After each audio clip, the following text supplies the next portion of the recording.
Now we've got to continue with the thought. We've got to continue with something that emphasizes the importance of this idea, something that really shows that this analysis that I just read about, motherhood, is valuable to me, the average person. Here's an idea. Kids' exploration of these aspects of motherhood challenge not only Lily, but us. As we all look for perfection in a mother, Kid reminds us that the love we will find in her is powerful, but imperfect. A mother is, after all, only human. Ian. Why did I use us? Why did I break a style commandment and drop into the first person voice? Allison?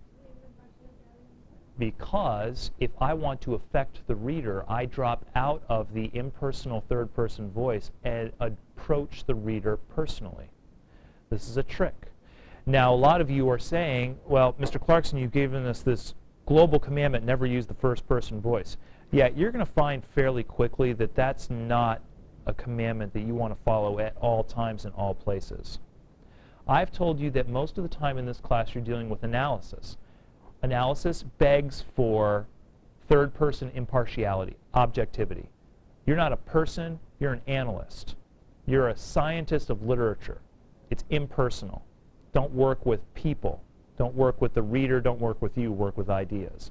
But at this point, you're writing an essay, slightly different kind of animal. And what you want to do is make sure that you're leaving an impression on the reader. So I'm breaking from my third-person objectivity to be a little bit more personal with the reader. This is the only place where I will accept in an essay you breaking from that commandment. If you look at the general essay rubric that I've uploaded to the Writer's Workshop, the 25 of 38 points, it'll say something about appropriate use of voice. You are not losing points if you break into the first or second person voice in the conclusion, in the way that I just have. Alyssa, was that your comment also? Or okay. So not only that, not only have I impressed the reader by speaking to them directly, but what else have I done to give this discussion some sort of value? Alyssa. Okay, I've made it personal, but expand on that. Not only through the first person voice, but how else have I made it personal? How? Very good. So, as we all look for perfection in a mother, and suddenly I've said, hey, folks, you all have mothers, right? Well, you have to, in some way, shape, or form. You've got some sort of mother, and whether she's present or absent doesn't matter. The fact is that the image of a mother is present in every single reader's life, whether present because the mother is there or present in your mind because the mother's absent, as in the case of Lily. We all consider a mother, and we're looking for perfection in that mother. We're looking for protection. We're looking for nurturing. So that does embrace us. Not only does the first person voice approach me, but this experience approaches me as well. How else have I included some value here? Not only is it personal to me, but what else have I done to make this seem valuable or important?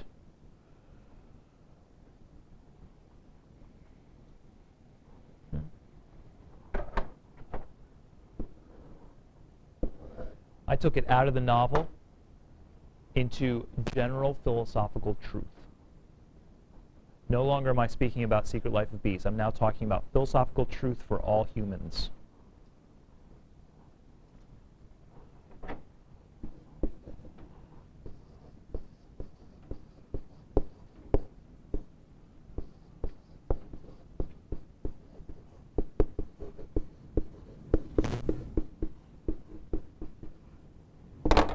This is a general, self-evident truth. Mothers are human. And if I've written my essay properly, I've just written a literary analysis of literature that is not so much just an observation on one book, but I am showing you how this one book taps into something that's important to every single one of us. It's a general truth. Kid's got a lock on truth. She has a very elegant way of exploring truth and presenting it to us poetically. And she does that And not only does she do that just generally and philosophically, but she does that in such a way that it approaches me personally. These last few sentences are my effort to make sure that every reader leaves this essay thinking that, wow, this is important. These ideas are important. These ideas are relevant. If you're just working on symbol analysis, and you punch the numbers and you fill in the blanks on representation and comment, you use my method, and that's where you leave the reader's going to feel like they just read stereo instructions.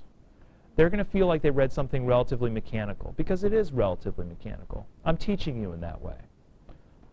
But when you're talking about the essay, I want you to elevate it past that and try to make it a bit more human.